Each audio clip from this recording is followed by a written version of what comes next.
Üçün rəhbəri Əziz Orucov məhkəmə prosesi keçirildi. Şəhərdə baş verənlərlə bağlı Fəxrəddin müəllim, sizin çox gözəl bir çıxışınız oldu və çox yaxşı əsaslandırmalarınız oldu. Amma bunlara baxmayaraq, hakim İbrahim İbrahimli ümumiyyətlə buna əhəmiyyət vermədi və dövlət ittihamçısı təxminə.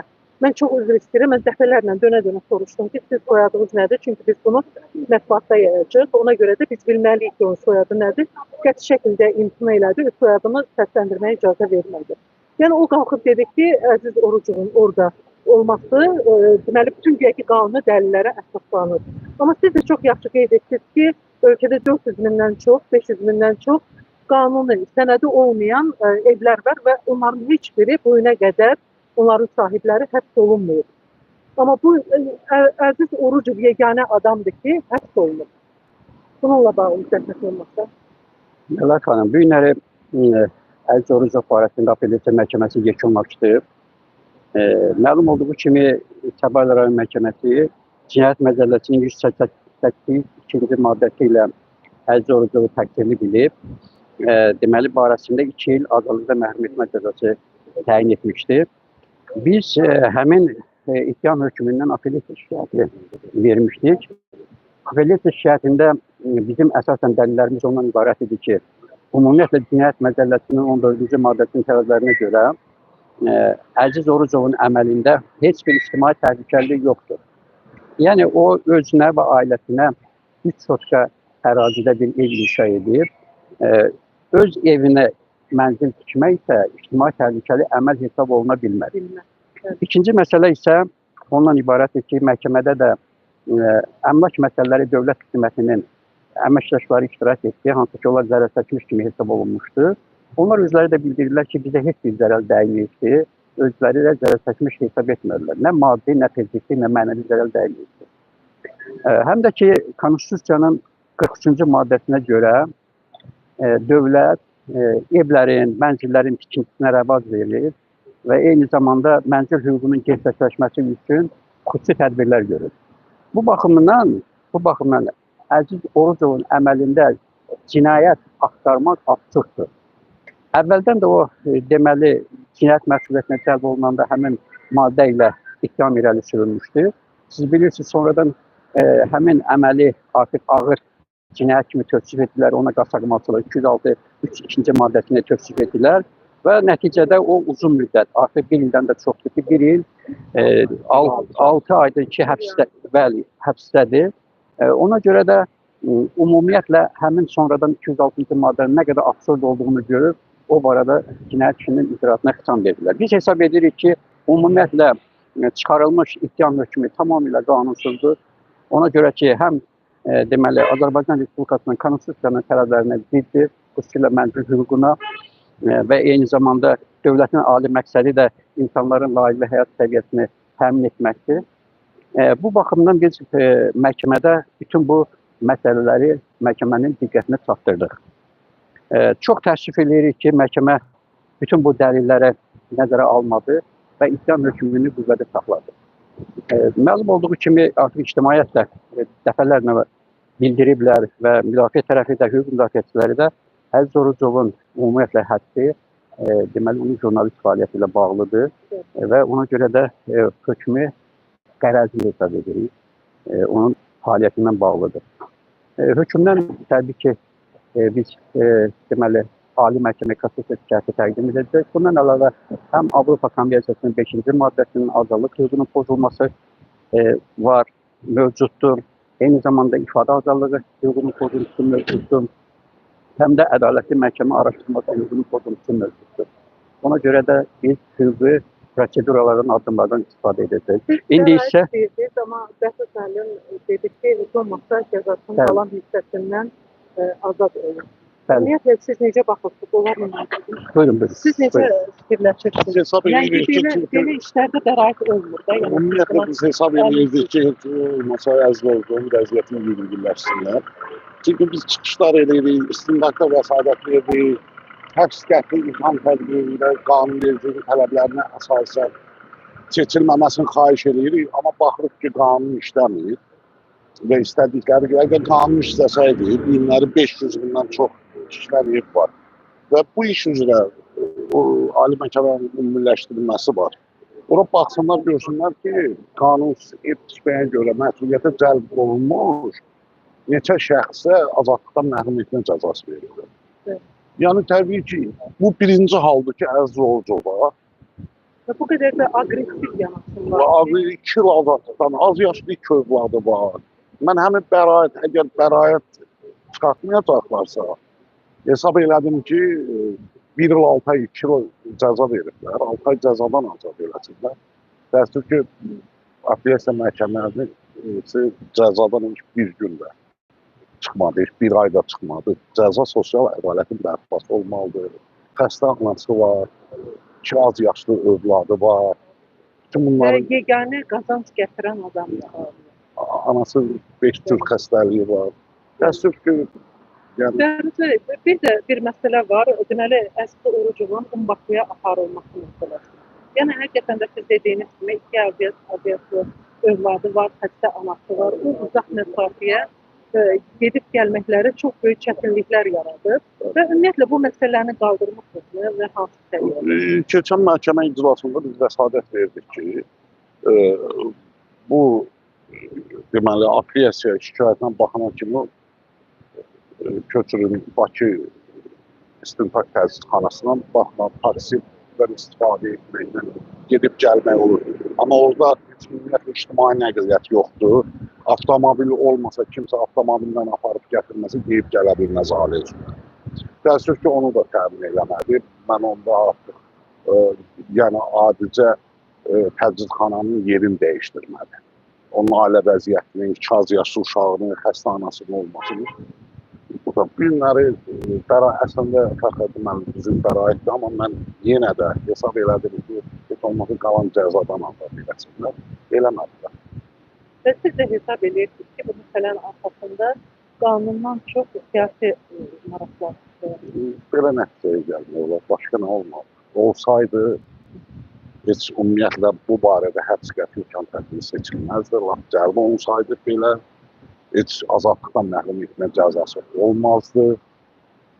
Siz Əziz bəy jurnalist fəaliyyəti olmağına baxmayaraq heç haqqınız həddi keçməyib, efir qaydanın, etikanı qoruyub. Özü də çıxışında bildirdi ki, təkcə Qarabağ hadisələri zamanı bizim baxışlarımızda ingilis dilində 10 milyonlarla yəni dünya ölkələrinin vətəndaşları baxırdı. Biz Qarabağ Margarita Simonyanın Sputnik internet kanalının baş redaktoru Kanal 13 və Əziz Orucov haqqında həbs olunandan sonra bir səfərlik yazı dərc eləmişdi və onun həbs olunmasına çox sevinmişdi.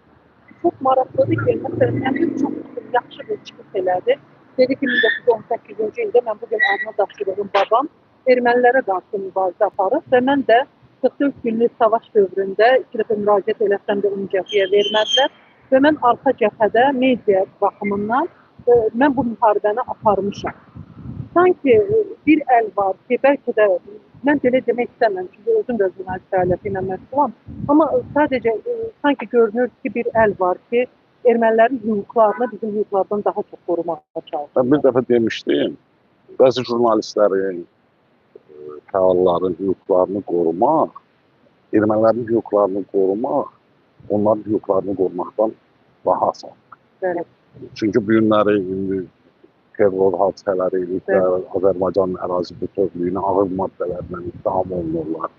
Bəzən onların hüquqlarını qorumaq jurnalistlərdir, siyasi fəallardır. Onların hüquqlarını qorumaqdan daha asan ermənilərin hüquqlarını qorumaq. Biz vəkillik fəaliyyəti həyata Və keçirik. çox bir maraqlı məqama da çıxdı ki, Əziz, mən çox istəyirdim ki, bugün ermənilərin bu genosidu törətmiş, o terroru törətmiş ermənilərin məhkəmə prosesi gedir. Və mən çox istəyərdim ki, o məhkəmə prosesini mən də işıqlandırım. O onun haqqıdır. Və biz jurnalist olaraq o haqqını bu günləri ondan necə deyirlər, uzaqda dayanır və onun əli çatmır öz fəaliyyəti ilə məşğul olmağa. Həqiqətən də bu çox ağrıdıcı bir məsələdir. Ona görə də yəni vəkil olaraq bizə də ağır təsir edir. Mübarizə biz qanun tələblərini irəli tuturuq. Qanun başqa şeydir, başqa tələbləri var. Amma bunların çıxartdığı üçün qərarları başqa. Yəni vəkil olaraq hüquqa əsaslana bilmir. əsaslanırıq, amma nəticə olmur. 1 il 6 ay, 2 il, 3 ilə qədər azadlıqdan məhrum etmə cəzasıdır. Şikayət yox, mülki iddiaçı deyir Çox ki, maraqlıdır. zərər çəkmiş şəxs deyir ki, seçiblər deyir, bizə heç bir ziyan deyil. 2 az yaşlı uşağın xəstə anası, amma günləri 6 ay qalıb, ondan da azad eləmirlər. Əksinə şahidlər dedi ki, Əziz bəy öz torpağından 1 metrə bizə yol verib. Yol çəkib, o da təbii ki, qiymətlər bahadır. Yox, bizdən odur ki, məsələ torpaq məsələsi və yaxud da qanunsuz Aydın məsələsi deyil. Aydın olsaydı heç. Çox sağ olun. Sağ olun. Təşəkkür edirəm. Qızlar olun. Sağ olun. Əlifsət müəllim olar mı? Sizin. Çox sağ olun. Əlifsət müəllim, elə o məsələni davam etdirmək istəyirəm ki, zərər çəkən yoxdur. Deməli, Dövlət Əmlak Komitəsindən nümayəndə gəlib, iştirak edir və bildirib ki, biz zərər çəkən deyilik. Amma bütün bunlara baxmayaraq, yenə də Əziz Orucov bugün həbsdədir. Ümumiyyətlə, siz bunun siyasi motivli olduğunu hansı əlamətlərdən dəyərləndirirsiniz ki, bu həqiqətən də siyasi məsələdir. Bu qanuni məsələ deyil. İlk növbədə vəkil dostlar kifayət qədər ətraflı bu məsələni izah elədilər. Həm məhkəmə prosesində, həm də elə burada faktları göstərdilər, aydınlaşdırdılar hər şeyi. Təkrarçılıq olmasın, amma məsələ buradadır ki, iki aspektdən bu məsələyə mən yanaşıram, münasibət bildirmək istəyirəm. Bir, hüquqi baxımdan, bir də ki, qanunlar tətbiq olunarkən ədalətli prinsipi gözlənilməlidir. Bu, ədalətlilik baxımından. Qanun baxımdan onu deyim ki, qanunvericilik həm konstitusiya, həm də ki, ondan törəmə olan bütün qanunvericilik orqan aktları birbaşa imperativ şəkildə göstərir ki, tələb eləyir ki, ictimai təhlükəli olmayan əməl və yaxud da ki, az ictimai təhlükəli olan, ancaq ictimaiyyət üçün o qədər də əhəmiyyəti olmayan, ciddi əhəmiyyəti olmayan əməl cinayət hesab olunmur. Bu barədə vəkillər də məlumat verir. Və bunlar haqqında həbs qərarı qəbul eləmək olmaz. İmperativ şəkildə qanun bunu tələb edir. Amma biz burada görürük ki, Azərbaycan hüquq mühafizə orqanları, o cümlədən də məhkəmə hüquq sistemi bərbad vəziyyətdədir və ona görə də belə bu qanuna, qanunun tələblərinə, konstitusiyaya, qanunun ədalətli tətbiqi məsələlərinə həmişə özlərinin istədikləri kimi, özlərinin maraqları, mənafeləri baxımından bunlar verilən tapşırıqlar əsasında yanaşırlar, baxırlar. Təbii ki, təəssüf. Bu, Əziz Orucovun da əməlində tam sübut olunur ki, heç bir ictimai təhlükəli əməl yoxdur. Hətta Əmlak Komitəsinin nümayəndəsi də deyir ki, bizə heç bir ziyan dəyməyib. Burada zərər çəkən yoxdur. Kimin üçünsə bir təhlükə yoxdur. Bir ziyan vurulmuyub, plan eləməyib. Amma rəsmi olaraq 400 min adamın... Deyəcəm, onu gəlməm. Görünür ki, tam sübut olunur ki, bu adamın əməlində hansı bir ictimai təhlükəli bir karakter yoxdur, xüsusiyyət yoxdur, bir əməl yoxdur. Amma bunun haqqında həbs qərarı verir. Nəinki həbs qəti imkan tədbiri, hətta buna 2 il həbs verilir. Və qanunvericilik baxımından həm də qanun göstərir ki, qanun qarşısında hər kəs bərabərdir. Heç kəsə eyni qanunun tətbiqi zamanı müxtəlif mövqedən yanaşmaq qadağandır. Qanun bunu tələb edir. Məsələ buradadır ki, siz də incə dediniz. Yarım milyondan çox onların qanunsuz dedikləri. Əslində insan özü üçün ev tikməlidir. Bunlar o qədər ağır şərtlər, Azərbaycan hakimiyyəti o qədər ağır şərtlər qoyur ki, o şərtlər altında çox çətindir özünə, vətəndaşın özünə ev hansı səviyyədə imkanları çatırsa, o səviyyədən istifadə etsin, özünə bir koma düzəltsin. Özünün, uşağının, ailəsinin başını soxmağa bir yer düzəltsin. Bir mənzil şəraiti yaratsın. Və bunun da adını qoyurlar qanunsuz tikili. Əslində qanunsuzluq eləyən Azərbaycan dövlətini təmsil eləyənlərdir. O korrupsiya ilə, rüşvətlə, bu ağır, çətin durumu, şəraiti yaradanlar o cinayəti ediblər. İndi deyirik ki, yarım milyondan yuxarı Azərbaycanda bunların dediyi mənada yanaşsaq, qanunsuz tikili var. Bir nəfər göstərə bilmirlər ki, Əziz Orucovdan başqa kimsə bu məsələyə görə həbs olunub içərdədir. Bəs qanun hamı üçün eyni daxil. Ve çok maraqlıdır ki, Əziz Orucov həbs olunanda onun anası demişti ki, qanunsuzdursa evi sökün, ama həbsə atmayın da, yəni mənim oğluma. Və bu məsələnin üzərindən keçdi. Hektarlarla cəmaatın örüşünü, bağını, meşələri, nə bilim çayları, hamısını hasara alıblar. Kimlər? Azərbaycan məmurları. Azərbaycan məmurlarını ora təyin edən kimdir? Azərbaycan Respublikasının prezidenti. Prezidentin təyinatı ilə məmur statusu daşıyan şəxslər Azərbaycanı qarış-qarış bölüşüblər. Niyə bunlar həbsdə deyil? Əziz Orucov həbsdədir. Sadəcə orada bir şey deyim. Təbii ki, konkret olaraq onu deyim ki, Əziz Orucov vicdan məhbusudur. Birbaşa media fəaliyyəti ilə məşğul olduğuna görə həbs olunubdur. Azərbaycan hakimiyyəti başda prezident aparatı və Azərbaycan Respublikasının prezidenti görünür ki, onun fəaliyyətindən necə ki, Əvəl Zeynallı və digərləri onun fəaliyyətindən razı deyirlər. Bunları narahat edir. İnsanların maariflənməsinə xidmət edən fəaliyyət göstərirlər. Bu hakimiyyət isə insanların maariflənməsi istiqamətində atılan hər bir addıma qarşıdır. Ona görə də təbii ki, Əziz Orucovu həbs eləyəcəklər və eləyiblər. Əziz Orucov tək deyil. Görünür ki, ümumiyyətlə Azərbaycan hakimiyyəti başda Azərbaycan Respublikasının prezidenti səlahiyyətini icra edən, Azərbaycan Respublikasının prezidenti statusunda hal-hazırda fəaliyyət göstərən İlham Əliyev və onun yaratdığı rejim, o rejimin mənsubları bütövlükdə mahiyyət etibarilə bizdən deyil, bu xalqdan deyil. Bunlar hamısı xalqa düşmənçilik mövqeyindən, harada xalqın mənafeyinə uyğun olmayan, ziyanına olan, xalqın ziyanına olan hər hansı bir əməl, hər hansı bir hərəkət, hər hansı bir qərar varsa, bu qərarı çıxardırlar, o əməli həyata keçirirlər. Mən demirəm ki, bunlar bizim dəki millətdən deyil. Haradasa etnik cəhətdən ola bilər ki, bunların hər biri bu Azərbaycanda yaşayan hər hansı bir millətin, etnosun nümayəndələridir. Amma mahiyyət etibarıyla, xarakter etibarıyla bu xalqa düşməndirlər, nifrət edirlər bu xalqa. Bu xalq onların o ki, korrupsiya, rüşvət, o monopoliya problemlərinə əngəldir. Danışan hər kəs bunların düşmənidir.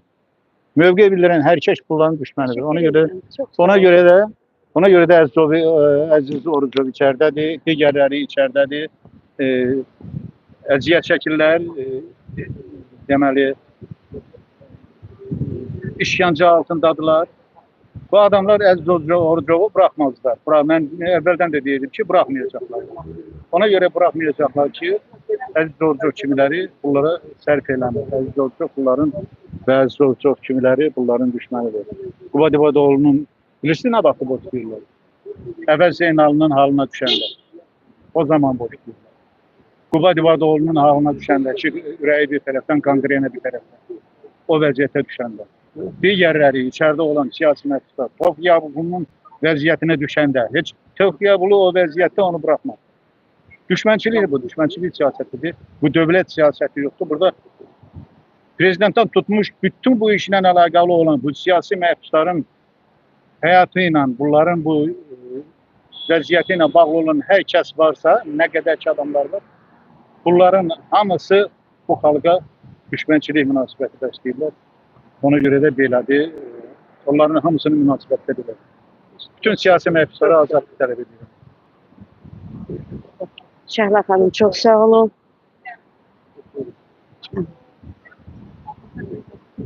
Zəfər. Değerli izleyiciler, bir daha təkrar edirəm ki, biz Bakı Apellyasiya Məhkəməsinin qarşısındayıq. Kanal 13-ün rəhbəri Əziz Orucovun məhkəmə prosesi keçirildi.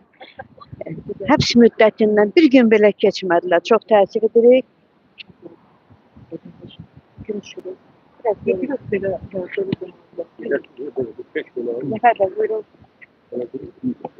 Şəhərdə rəyətləri o məsələyə toxunduq, amma sizin də mövqeyinizi bilmək çox maraqlı olardı ki, məsələn, hansı dəlillər üzrə hesab eləmək olar ki, Əziz Orucovun həbsi siyasətdir? Bilirsiniz, işin siyasi cəhəti haqqında vəkillər kifayət qədər danışdılar. Mən ona heç qarışmaq istəmirəm. Ona görə ki, bu işin hüquqi cəhəti haqqında danışmağa dəymir. Hətta 182-ci maddə üzrə hansısa bir cinayət hadisəsi, cinayət əməli olsaydı belə, ondan ötürü həbs qəti imkan tədbirinin seçilməsi bu absurddur, görünməmişdir.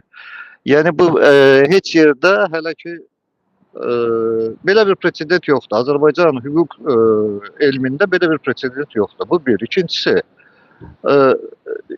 işin siyasi olmağına şübhə necə ola bilər ki, ümumiyyətlə cinayət hadisəsinin olmaması bugünkü məhkəmədə də bilindi. Yəni hakimlər də bunu deyir və prokuror vəkillərin vəsadətinə cavab verəndə də heç bir cinayət məcəlləsinin və yaxud konstitusiyanın və yaxud Azərbaycanın imza atdığı konvensiyalarda heç birinə əsaslana bilmədi. Özünüz də şahid oldunuz. Yəni heç olmasa birinə əsaslana bilərdi ki, bu səbəblərdən ya birincisi o azad oluna bilməz, ikincisi cəzanın qalan hissəsindən azad oluna bilməz. Və indi ondan da əvvəli ümumiyyətlə burada cinayət hadisəsinin, cinayət tərkibinin olması nə ilə sübut olunur? Yəni burada artıq hüquqi cəhətdən danışmaq mümkün deyil. Ümumiyyətlə jurnalist məsələlərində üzr istəyirəm, biraz mənim üçün çox çətindir məsələlərdə danışmaq. Siyasilərdə, ictimai xadimlərdə aydındır, hamı üçün aydındır. Ona görə hamı üçün aydın olan faktı da deyirsən. Amma jurnalistlərdə bu iş elə bir həddə gəlib çatır ki, artıq bu nəinki demokratiyanın, ümumiyyətlə Azərbaycanda normal bir rejimə olan ya nə vaxtsa yaranacağına olan ümidləri də kəsir. Yəni hər bir hakimiyyət qolu, icra edici hakimiyyət, qanunverici hakimiyyət, məhkəmə hakimiyyəti ola bilsin ki, bir gün pis olar, bir gün düzələr, müəyyən nöqsanları olar. Amma jurnalist hakimiyyəti olmayanda, dördüncü hakimiyyət olmayanda artıq o cəmiyyətin, o toplumun düzəlməsinə ümidlər ölür. Yəni insanların məhz jurnalist olduğuna görə, heç nəsə yazdığına görə də yox, məhz jurnalist olduğuna görə, öz jurnalist peşəsini yerinə yetirdiyinə görə müxtəlif, çox absurd, çox mənasız maddələrlə həbs olunub, həbsə doldurulmağı bu artıq olan qalan ümidləri də pozur. Arada bir o qara yumorla biz öz aramızda danışırıq ki, bir dənə o qalıb ki, jurnalistlərə o narkotik ithamlarını da versinlər. Dəlinin yadına da salmaq istəmirəm. Elə saldım deyəsən saldım. Bir dənə bu qalıb. Artıq bu dözüləsi bir hal deyil.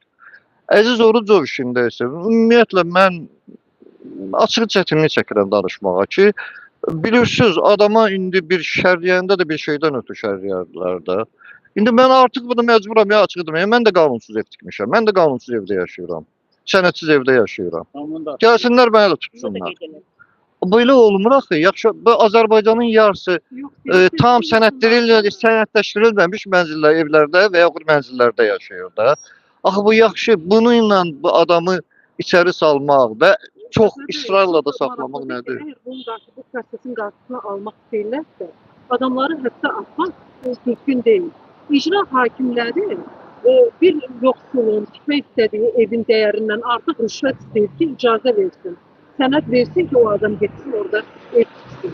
Yəni bu dövlətin öz əlindədir də. Yəni bu ilk növbədə həmin o icra hakimlərini danışdırmaq lazımdır ki, onlara nəzarət qoyulmalıdır. Yenə deyirəm ki, ola bilsin hüquq müdafiəsi nöqteyi nəzərindən də danışmıram. Aydın məsələdir. İndi əgər ondan danışırsınızsa, prezidentin 4 fərmanı var. 2011-ci ildən. 2011-ci ildən bəri prezidentin 4 fərmanı var.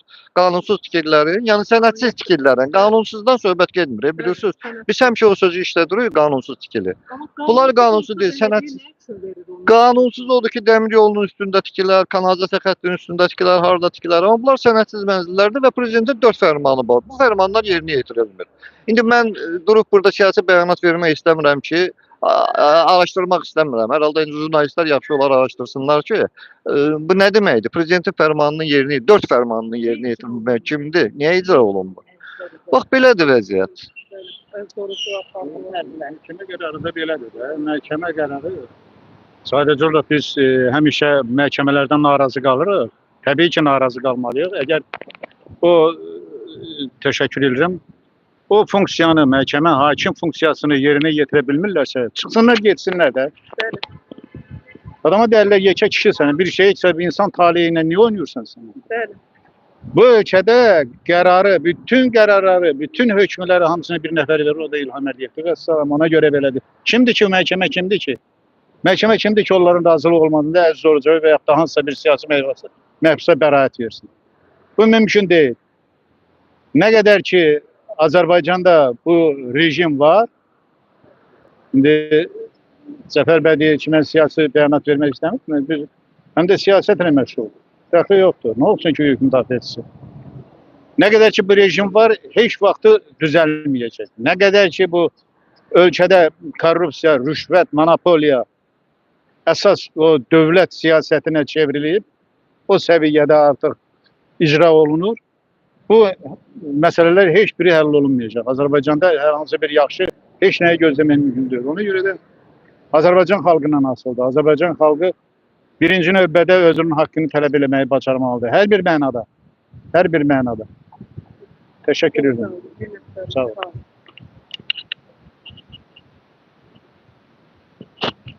Vəkillərin də qeyd etdiyi kimi, mən sizə danışıram. Vəkillərin də qeyd etdiyi kimi, Apellyasiya Məhkəməsinin qərarından Ali Məhkəməyə şikayət ediləcək və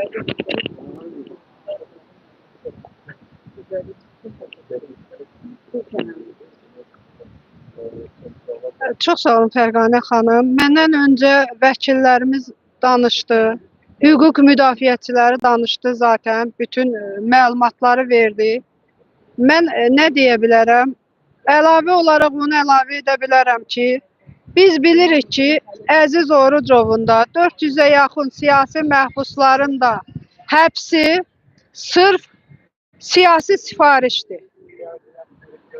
Nə qədər ki, hal-hazırki hakimiyyət dəyişməyibdir, hakimiyyətə qarşı çıxanların hamısı şərlənərək həbs ediləcəkdir. Heç kimə sir deyil ki, bütün həbs olunan xanım jurnalistlər də, bəy jurnalistlər də hamısı siyasi sifarişlə həbs ediliblər. Heç kimə sir deyil ki, əgər Qarabağ uğrunda döyüşən, canını qoyan Tofiq Yaqubluya 9 il həbs oxunursa, Rıza Səfərsoya heç bir əsas olmadan şərləmə üsulu ilə 2 il 9 il həbs oxunursa, təbii ki, Sevinç Vaqif qızına, Nərgiz Abbasalamovaya, Elnarəyə, Əziz Orucov hamısı həbs olunublar siyasi sifarişlə. Mən bütün siyasi məhbuslara azadlıq tələb edirəm. Hal-hazırki hakimiyyətə də diqqətinə çatdırıram ki, nə qədər ki gec deyil, xalqı hakimiyyətin əleyhinə qaldırma, siyasi məhbusları azad elə. Sağ olun. Değerli izleyiciler, biz bugünler Bakı Apellyasiya Məhkəməsinin qarşısındayıq. Kanal 13 rəhbəri Əziz Orucovun Apellyasiya Məhkəməsi keçirilir, lakin 2 il həbs müddətindən bir gündə keçmədilər. Hakim qərar verdi ki, Sabah Rayon Məhkəməsinin qərarı qüvvədə qalsın. İzlədiyiniz üçün təşəkkür edirəm. Çox sağ olun.